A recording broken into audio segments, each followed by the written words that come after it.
Dapur Sehat Roja, meracik makanan lezat menjadi sehat. Kesembuhan itu biidznillah, atas izin Allah Subhanahu wa taala. Bismillahirrahmanirrahim. Alhamdulillah wassalatu wassalamu ala Rasulillah wa ala alihi wa sahbihi wa man wala, amma ba'd.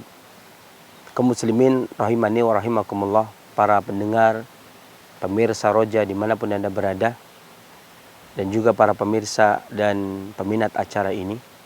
Kita panjatkan segala puji syukur kita kepada Allah Subhanahu wa taala yang telah melimpahkan kurnia-Nya kepada kita, memberikan kita kesempatan, kesehatan, sehingga hari ini kita bisa bertemu kembali. Salat serta salam semoga selalu senantiasa Allah curahkan kepada junjungan kita Nabi besar Muhammad SAW, kepada para keluarganya, para sahabatnya, para tabi'in, tabi'ut tabi'in, dan seluruh pengikut-pengikutnya yang senantiasa istiqomah di dalam menapaki sunnahnya hingga di yaumul qiyamah. Dan adapun kemudian daripada itu, Al-Imam Ibnu Qayyim menyebutkan tentang penyakit mutassabihat, yakni penyakit al-mizaj. Adalah penyakit yang disebabkan oleh 4 hal: panas, dingin, kering, lembab. Dan pada hakikatnya penyebab penyakit cuma 4: panas, dingin, kering, dan lembab. Akan tetapi dia terkadang itu tunggal penyakitnya, terkadang komplikasi. Yang dimaksud dengan tunggal adalah penyakitnya panas-panas saja, dingin-dingin saja, kering-kering saja, lembab-lembab saja. Tapi terkadang ada komplikasi di antara keduanya. Maka terbagi kembali jadi 4, berubah menjadi 8. Panas kering, panas lembab, dingin kering, dingin lembab. Itu penyakit yang murakkab, penyakit yang komplikasi, penyakit yang ganda. Ya, ada kalanya penyakit yang tunggal. Maka pada kasus-kasus penyakit seperti ini, pada penyakit yang tunggal, maka sangat mudah pengobatannya, karena panas didinginkan, dingin dipanaskan, kering dilembabkan, lembab dikeringkan. Akan tetapi yang terjadi manakala penyakit tersebut terjadi komplikasi, atau penyakitnya murakkab, penyakitnya rangkap, penyakitnya campur, penyakitnya ganda, ya, maka pengobatannya inilah kemudian membutuhkan pengobatan yang lebih serius, bisa jadi dia formula. Meskipun disebutkan juga oleh Imam bahwasanya pengobatan akrobazin, yakni formulasi atau peracikan obat, itu bukan berasal dari tuntunan Nabi SAW, dan bukan berasal dari tuntunan sahabatnya ridwanullah alaihim jami'an. Ya.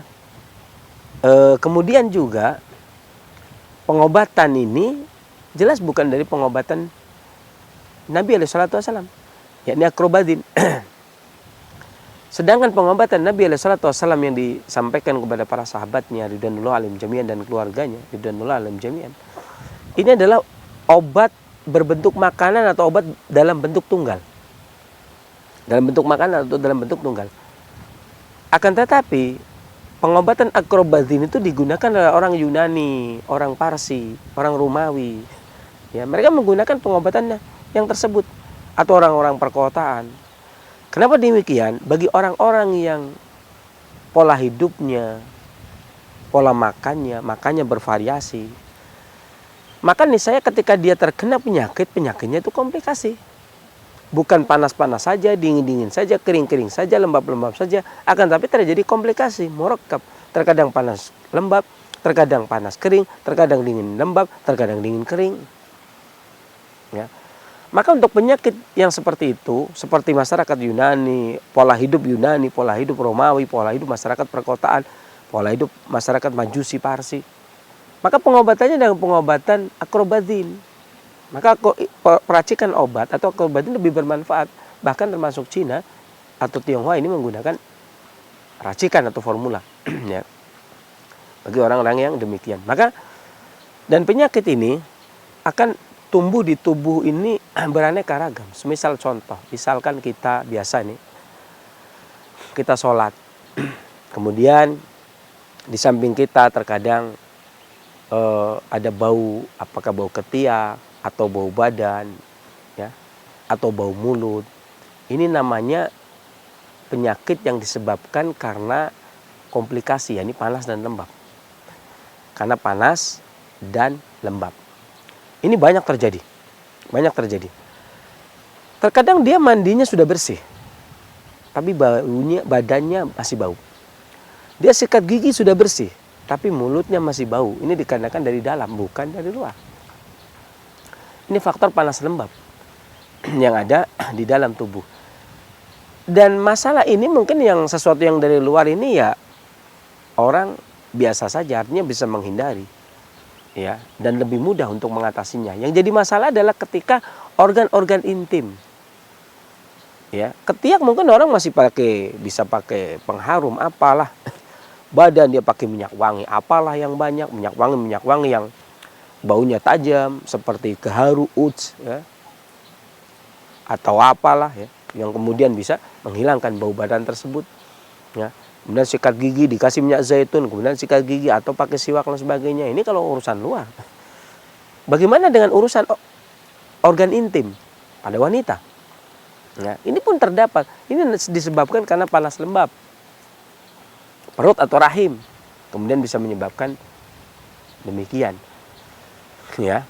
Dan ini namanya bau tak sedap pada organ intim wanita. Ini juga mengganggu.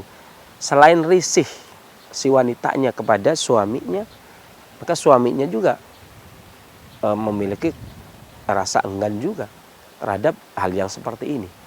Ya, terkadang mau bertanya malu, apa sih obatnya untuk mengatasi bau tak sedap pada organ intim. Ya.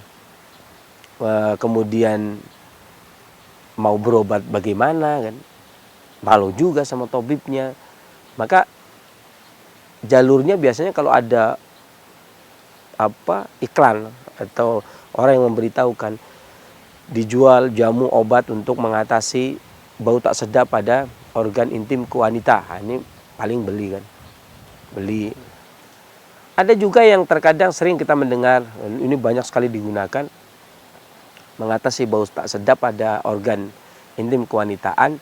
Terkadang orang menggunakan daun sirih, efektif dia.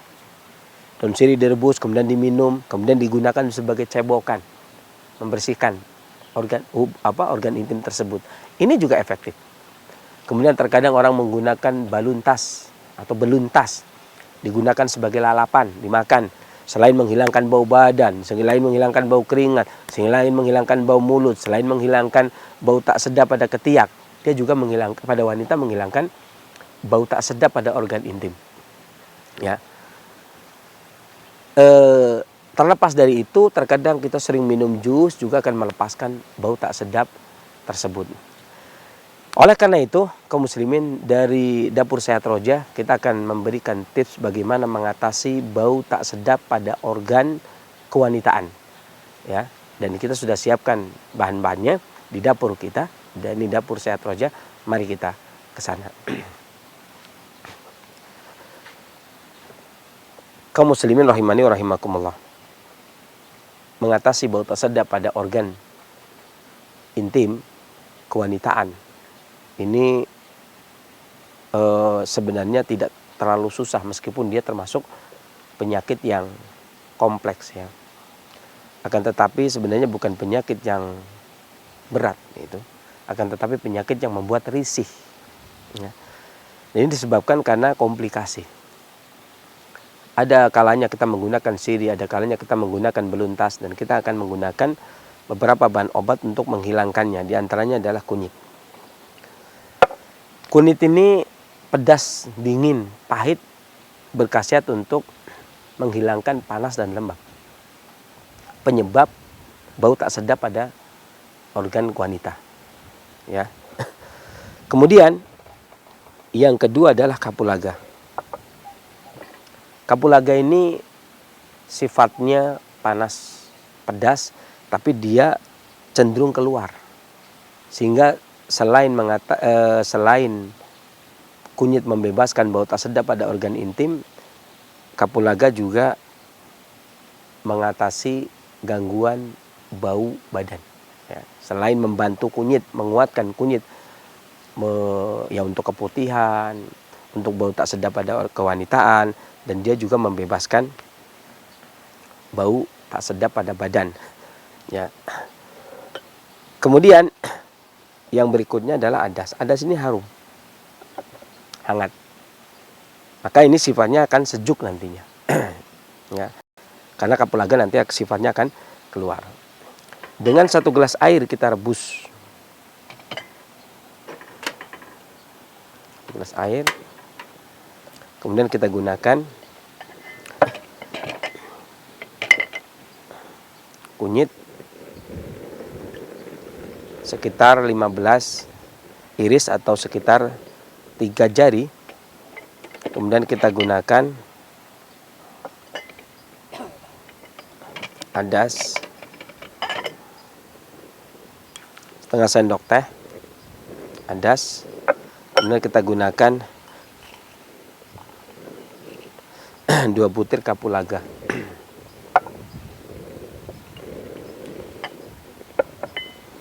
Kita rebus sampai mendidih.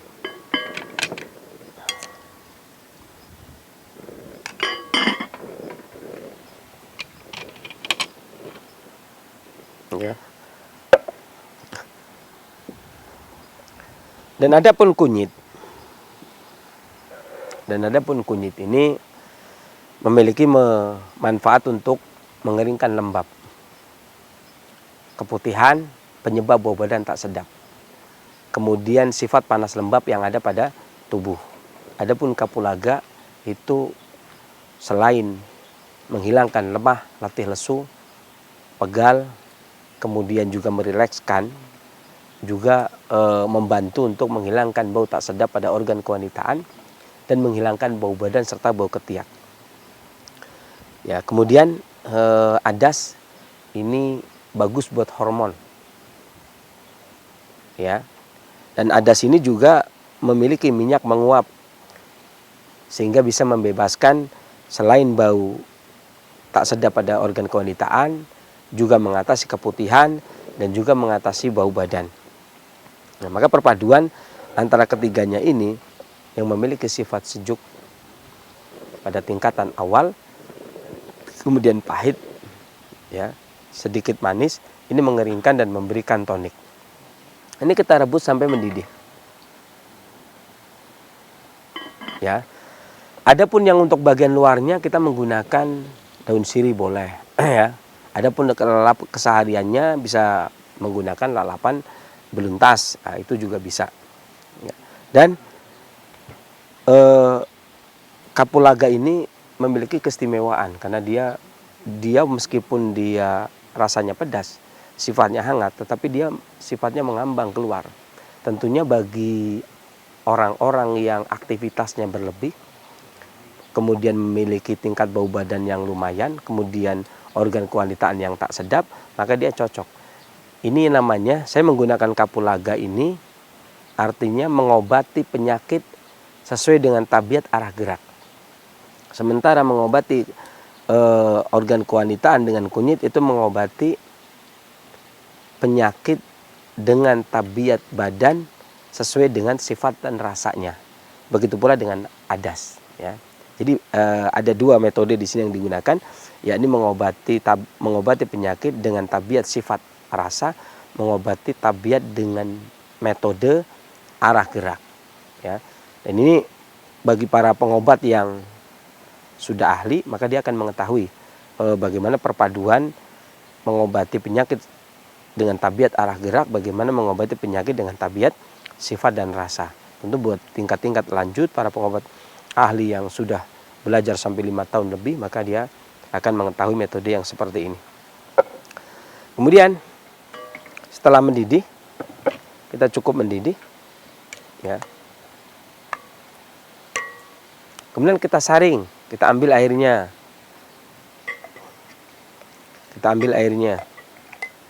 Ini adas ini seperti biji padi kering. Kita ambil airnya, ini tadi kita rebus dengan 1,5 gelas air. Kemudian setelah mendidih kita saring bagi 2. Setelah mendidih, kecilkan apinya, isi sekitar jadi 1 gelas. Makanya kita ambil setengah gelas, ya. Setengah gelas untuk diminum pertama di pagi hari dan setengah gelasnya diminum di malam hari berikutnya.